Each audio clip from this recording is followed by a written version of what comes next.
pas de sentiments. Depuis 1943, et bien que ses plus proches parents vivent à Jérusalem, il conseille aux Allemands de bombarder la ville sainte, ou Tel Aviv, pour empêcher les congrès sionistes qui s'y déroulent, ou simplement à des fins de propagande. Ces prêches enflammées dans l'unique mosquée de Berlin mêlent habilement antisémitisme religieux et racisme, mettant ainsi l'islam au service de ses ambitions politiques. Tous ne partagent pas cet extrémisme, mais la plupart des musulmans allemands sympathisent avec les nazis et adhèrent au discours d'Al-Husseini. Le zèle du Moufti est sans borne. En novembre 1943, il parle à la radio internationale allemande à destination du Proche-Orient. Arabes et musulmans, le fait que les Allemands n'aient envahi aucun pays musulman nous rapproche d'eux et fait de nous leurs alliés naturels. L'Allemagne combat un ennemi qui est aussi le nôtre. Ayant parfaitement saisi la nature du juif, elle a décidé d'éliminer définitivement le péril juif pour mettre un terme au mal qu'il inflige au monde entier.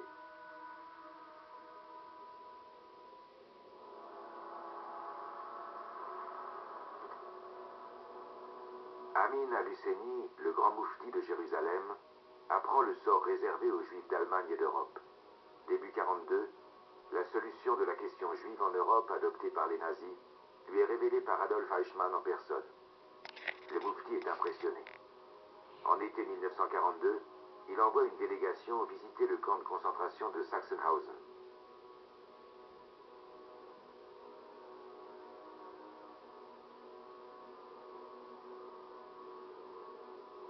En 1943, son ami Heinrich Himmler, chef des SS, l'informe sur la progression de la solution finale par ces mots.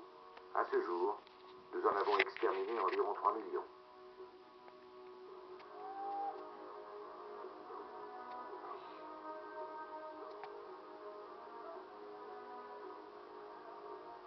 Alors que les trains de déportés arrivent dans les camps d'extermination d'Europe de l'Est, quelques juifs parviennent encore à fuir en Palestine, avec l'aide de la Croix-Rouge et des Britanniques. Mais Al-Husseini veut à tout prix les arrêter. Il s'adresse à Himmler, aux autorités nazies, et insiste auprès des gouvernements de Hongrie, de Bulgarie et de Roumanie, jusqu'alors décidés à ne pas déporter les enfants et les adolescents juifs.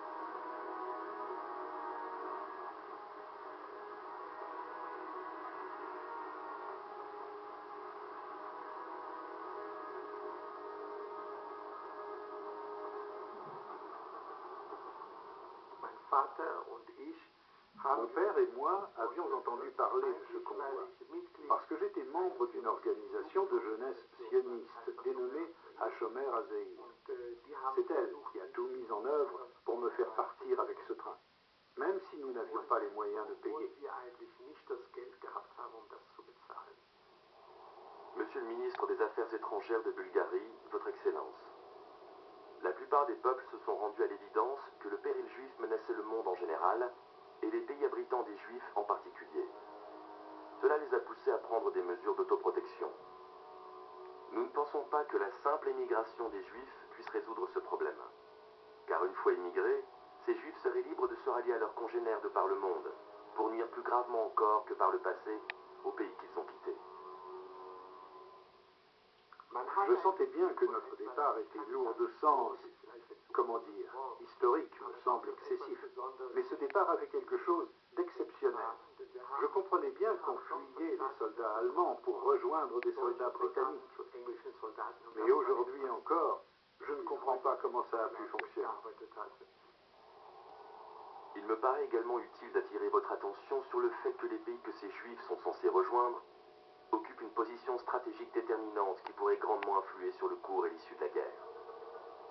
De plus, comme ils ont séjourné dans votre pays et dans d'autres États européens, ces juifs ont connaissance de nombreuses données stratégiques essentielles qui n'hésiteront pas à transmettre à l'ennemi.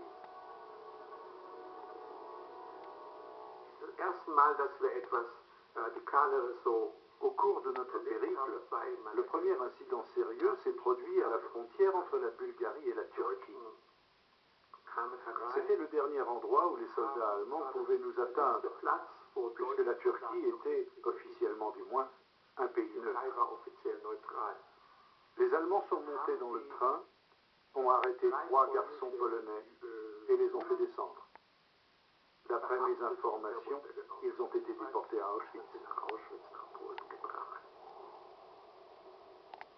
Permettez-moi de vous faire remarquer qu'il serait plus approprié et plus efficace d'empêcher les Juifs de quitter votre pays et de les expédier dans des régions où ils seraient plus étroitement surveillés, comme la Pologne par exemple. Ce serait une manière d'écarter la menace qu'ils représentent et une bonne action envers le peuple arabe qui saura se montrer reconnaissant. Avec l'expression de ma considération distinguée, Amin al-Husseini, grand moufti de Jérusalem.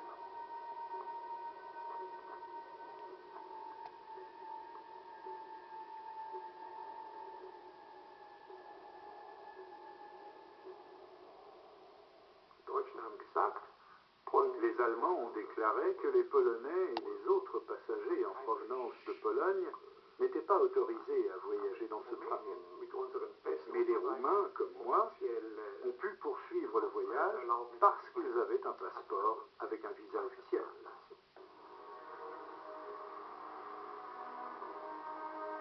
Le train qui emmène Uri Shalev en Palestine au printemps 1943 sera l'un des derniers convois d'enfants en provenance d'Europe de l'Est.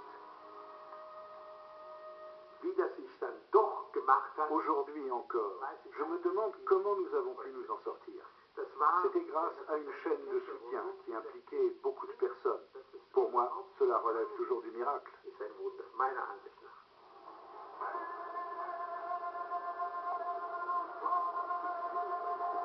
La Bosnie-Herzégovine, un paradis oriental sur l'Adriatique, à en croire les actualités allemandes de l'époque. Près de la moitié des Bosniaques sont musulmans.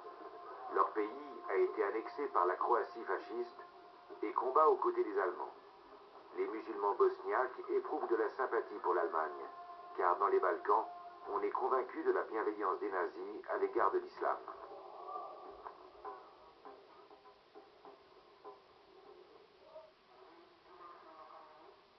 Cette situation permet au Moufti de prouver son utilité à ses amis berlinois, car l'image idyllique de la Bosnie est trompeuse.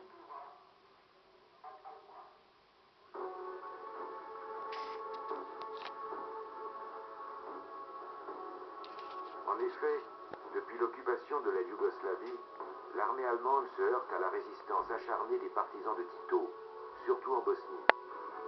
Pour garder le contrôle de la région, des renforts sont nécessaires.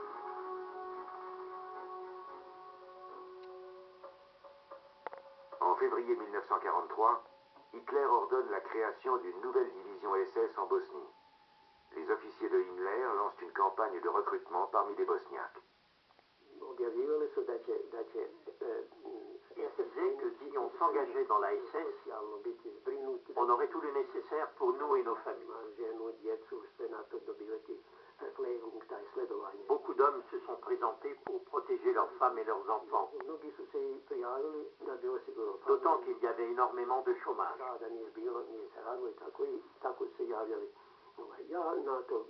C'est comme ça que j'ai entendu parler de la division Anchar.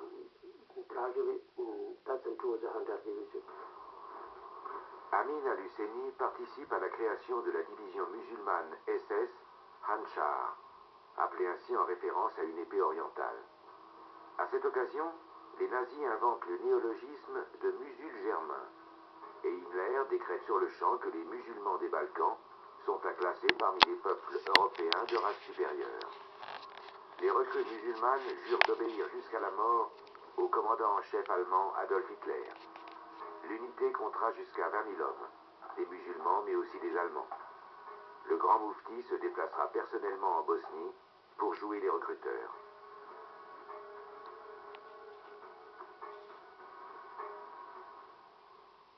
Führungshauptamt sah natürlich in ihm einen, L'état-major de la Waffen-SS voyait en lui la personnalité capable de galvaniser les musulmans.